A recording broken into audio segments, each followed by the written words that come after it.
Hey guys, in this video I'm going to show you how to log into your Binance app on your mobile phone. If you find this video helpful, please drop a like and subscribe.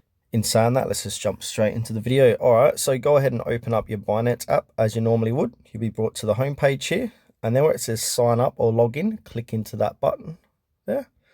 And now you want to log in using your email address. So I'm going to go ahead and click on continue, or you can log into with Google, but I'm going to do my email here. All right, now I'm going to put in my password like so. Now I'm going to click next.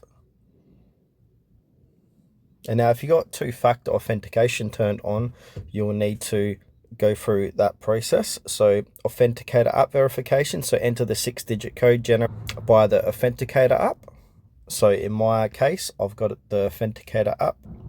I'm using this one here. So I'm going to click into this and get the 6-digit code I need. So I'm going to pause this video and get back to you. All right, once that is done, I'm going to click on submit.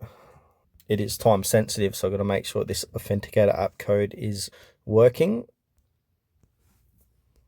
All right, once that is done, you should be able to log in.